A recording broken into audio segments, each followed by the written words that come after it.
I am Wu Ruyi, known to posterity as Wu Zetian. For thousands of years, history has recorded me as a decisive, iron-willed ruler who seized supreme power, ascended the imperial throne, and created a prosperous dynasty. The world remembers me robed in imperial crimson, overlooking rivers and mountains, commanding the court with unmatched authority, the only female emperor in Chinese history who overturned ancient rituals and redefined the bounds of power.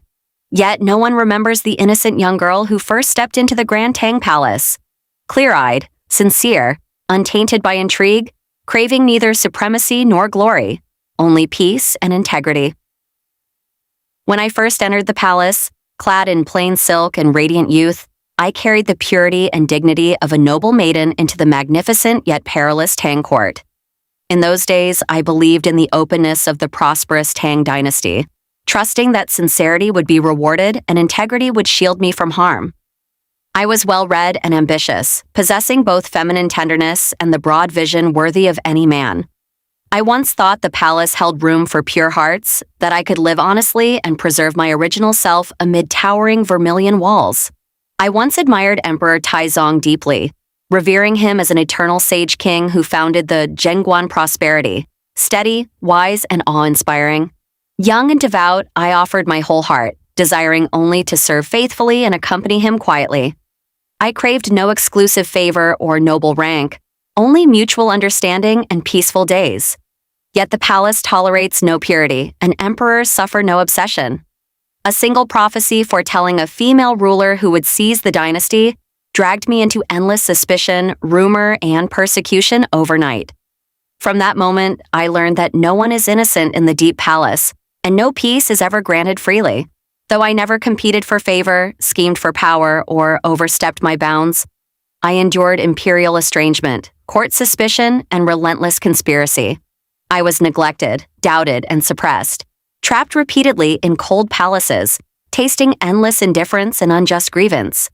I witnessed imperial harem cruelty, hidden malice beneath gentle masks, and the cold, heartless nature of imperial power. Throughout Emperor Taizong's reign, I concealed my talents, tempered my pride, and endured silently to survive. I abandoned youthful frivolity, learning calm judgment, foresight, and patience. I once believed obedience would guarantee safety, that sincerity would earn kindness, yet fate taught me cruelly that weakness is sin in the palace, and humility only invites exploitation. Through countless lonely nights by lamplight, I outgrew innocence and forged unyielding resolve in solitude. When the Zhenguan era ended and Emperor Taizong passed away, the dynasty shifted, and palace life collapsed overnight. By imperial tradition, childless concubines were sent to the Ganyi temple to become nuns, destined to spend their lives with ancient Buddha lamps in silent solitude. I abandoned my palace robes, cut my hair, stripped myself of all glory, falling from a noble lady to a humble nun, stripped of status, wealth, and hope. In those days, I despaired, believing my life was doomed to barren stillness and endless obscurity. Yet I, Wu Ruyi, never submit to fate, never yield to despair, never surrender to helplessness. Even trapped in the deepest abyss, I clung to quiet ambition and unbroken pride. I refused to believe my spirit and vision would be buried in dust. In the desolate temple years, I endured loneliness, waited patiently, and preserved my strength for a chance to rise again. It was in this lowest moment that I reunited with Li Ji, beginning a lifelong entanglement of fate and affection. Li Ji was the only gentle salvation in my darkest days, my most certain and unwavering favor amid worldly turmoil. Tender, sincere, and benevolent, he differed greatly from Emperor Taizong's stern detachment. He saw my endurance, understood my grievances, cherished my integrity, and pitied my hardships. Long before my downfall, he had held deep affection for me, unwavering despite ritual constraints and worldly criticism. It was he who pulled me from the abyss, defied public opinion, and summoned me back to the palace, granting me a new life. Returning to the imperial court, everything had changed. No longer the naive, sincere maiden of old, I had endured despair, witnessed human coldness, and tasted the bitterness of loss. Soft innocence faded completely, leaving only calm perseverance. I knew clearly that this return offered no retreat. To survive, to protect myself, and to guard those I cherished, I must advance steadily and fearlessly. Harem struggles raged endlessly. Empress Wang's political maneuvering, Noble consort Xiao's arrogant suppression, and powerful aristocratic factions blocked my path at every turn. Countless hidden arrows and schemes targeted me. Once I carried a child with hopeful anticipation, believing peace might finally arrive, yet vicious conspiracy robbed me of my unborn flesh and blood, leaving me wounded and broken. That heart-wrenching loss erased my last trace of softness and illusion. I finally understood fully that the palace holds no true affection or kindness. Only power can control fate, defend safety, and end endless humiliation and separation. From then on, I abandoned trivial sentiment and childish obsession, embarking on a irreversible path toward supremacy. Navigating harem conflicts and court politics, I planned cautiously and judged decisively, breaking aristocratic monopolies and purging corrupt officials step by step. The world condemned me for cruelty, ambition, and coldness. Yet none understood my every ruthless choice arose from desperate survival. Every calculated step from painful lessons and unrelenting persecution. I stood beside Li Ji to stabilize the dynasty, reform governance, and elevate the prosperous Tang Empire. I helped him balance powerful ministers, weaken aristocratic clans, consolidate national stability, and comfort the people. Side by side, we governed the empire, witnessing the grandeur of the prosperous age and safeguarding peace across the realm. He trusted me entirely, favored me uniquely, entrusting me with both harem and state affairs, regarding me as his beloved companion and most reliable minister. Those years, blending tender affection and heavy national responsibility, were the calmest and most sincere days of my turbulent life. Yet time is merciless and fate is unyielding. As Li Ji's health declined day by day, the weight of the entire empire fell solely upon my shoulders. With a frail emperor, an immature crown prince, covetous ministers, and divided aristocratic forces, the Grand Tang dynasty hovered in precarious turmoil. Countless officials resented a woman governing the court, criticizing me as an unnatural usurper, plotting constantly to seize power and diminish my authority. With no choice left, I faced the storm alone, stabilizing the empire amid chaos. As a woman, I bore the weight of rivers and mountains, presiding over court affairs, settling national crises, and safeguarding universal peace. Fearless of rumors, political suppression, or worldly prejudice, I reformed the government with decisive resolve, benefited the people with benevolent policies, and expanded the prosperity of the Tang dynasty.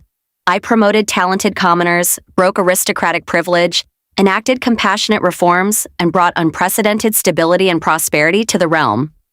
After Li Ji's passing, the empire trembled and the court fell into unrest. With young and vulnerable heirs and turbulent politics, powerful factions seized every opportunity to disrupt the dynasty. Pushed by unprecedented circumstances, I stood at the eye of the storm, accepting the heavy responsibility of ruling the entire nation. In the first year of Tianshu, I ascended the Zetian Tower, robed in imperial regalia, receiving the homage of all officials and commoners. Breaking millennia-old rituals and overturning ancient conventions, I became the sole orthodox female emperor in Chinese history. At that moment, mountains and rivers bowed, all nations submitted, and the empire flourished in unparalleled glory. Standing at the pinnacle of mortal power, I held supreme authority overlooking the vast realm. The world envied my supremacy and unmatched prestige. Yet none knew the unbearable weight of the imperial robe, the heavy burden of the empire, and the endless loneliness hidden behind eternal glory. I won every political struggle, quelled every rebellion, stabilized the prosperous Tang dynasty, and achieved eternal imperial greatness.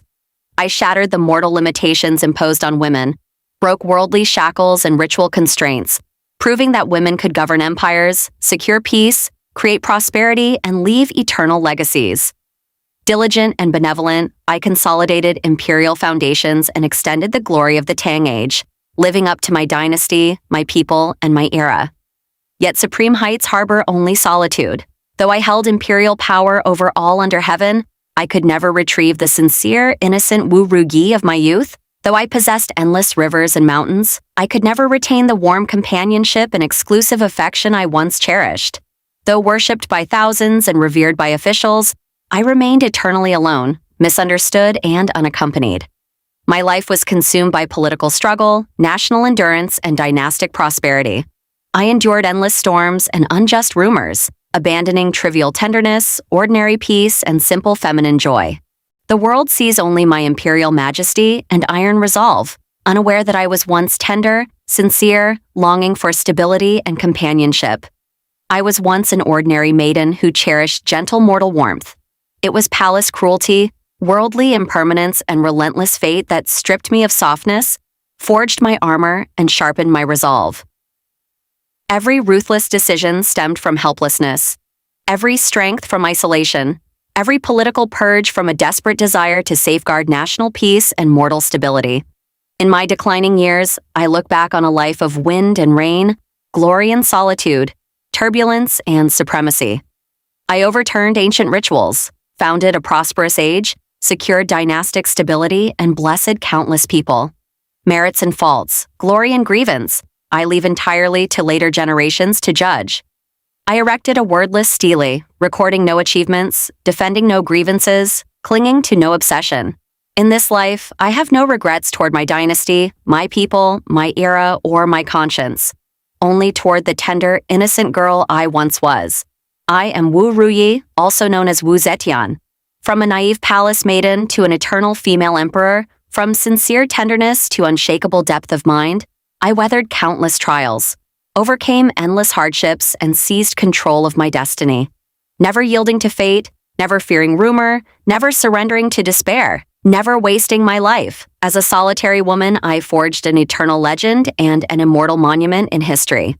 Though my summit was lonely and my years half cold, I lived an extraordinary, unregretful life through every storm and glory. Many people marvel at my courage to break the norms of thousands of years, praise my wisdom to govern the country and secure the people, and admire my determination to stand alone at the peak of power. They regard me as a ruthless emperor who has long abandoned mortal emotions and trivial sentiments, thinking that I have long been accustomed to the coldness of the imperial city and the loneliness of the supreme position, with no lingering thoughts of the trivial joys of the world.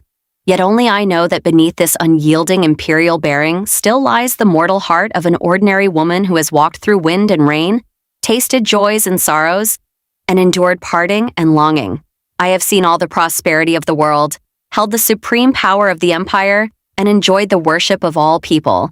But I still remember the simple wishes I had when I first entered the palace, the trivial warmth I once longed for, and the pure and fearless heart that once belonged only to Wu Ruyi. Power is the sharpest armor and the coldest shackles in the world. It shields me from all external harm, lets me no longer be manipulated by others, no longer suffer from grievance and helplessness, and lets me hold the fate of the country and the lives of the people in my own hands. But it also traps me firmly on this high and cold throne. Day after day, I sit in the magnificent and empty imperial hall, listening to the uniform and respectful voices of civil and military officials, watching the rigid and solemn court etiquette, and dealing with endless state affairs and power struggles. No one dares to talk to me about trivial mortal joys. No one dares to show weakness in front of me. No one treats me as an ordinary woman who needs comfort and company. In the eyes of the world, I am first and foremost the emperor of the Tang dynasty, and only then the woman who has gone through ups and downs. I have spent my whole life fighting. I fought against the unfair fate imposed on women by the times, fought against the endless struggles and conspiracies in the Deep Palace, fought against the suspicion and prejudice of the aristocratic families in the court, and fought to guard the prosperity and stability of the Tang rivers and mountains. I have sacrificed too much for this great cause. Youth, tenderness, love, family affection, and even the most ordinary trivial happiness of life. I have buried all my tears and fragility in the long years, hidden all my helplessness and regret behind my iron-blooded decisions, and turned all my sufferings and grievances into the motivation to move forward firmly. Looking back on the past, every choice I made was forced by the situation, every step forward was accompanied by hardships and sacrifices, and every achievement was forged by blood and tears. I have no intention of asking for forgiveness from the world, nor do I need the world to understand my difficulties. As an emperor, I have fulfilled all my responsibilities and obligations. As a woman, I have broken all the shackles and prejudices of the world. I have never regretted my decisions, even if I was stigmatized for thousands of years, even if I ended up alone, even if all the prosperity and glory in the world are accompanied by endless loneliness. The wordless stele stands tall in the mausoleum, silent and solemn, overlooking the changes of seasons and the passage of years. It bears no words of merit or fault because all achievements and grievances are trivial in the face of time. The world will evaluate my merits and demerits from generation to generation, and history will freeze my legend in the long river of years. I do not need to defend or explain, for my life itself is the most powerful answer. I have turned the impossible of the times into reality, broken the iron rules that have restrained women for thousands of years, and used my life to prove that women's lives can also be magnificent, extraordinary, and worthy of eternal commemoration. Now that my life is coming to an end, all the struggles, disputes, glory, and loneliness have gradually settled down. The wind of the imperial city blows through the ancient palace, sweeping away the dust of decades of wind and rain. All the mortal obsessions, trivial grievances, and persistent pursuits have faded with the passing of years. I am no longer the young girl who was eager to prove herself, nor the empress who struggled in the palace intrigues, nor the female emperor who stood alone against the world. After all the prosperity and desolation, all the brilliance and hardships, I am just Ruyi who has gone through a lifetime of ups and downs. I have dominated the world, but I have also been lonely all my life. I have created a prosperous age, but I have also missed my original self. Yet I have no regrets. This life of ups and downs, hardships and glory, loneliness and grandeur is the most unique and splendid gift fate has given me. Even if I go back to the beginning, I will still walk the same path. Even if I know the ending of loneliness and desolation, I will still break through all obstacles and stand at the peak of the times. I am Wu Zetian, the only female emperor in history, and I have lived a magnificent and unparalleled life in this prosperous Tang dynasty.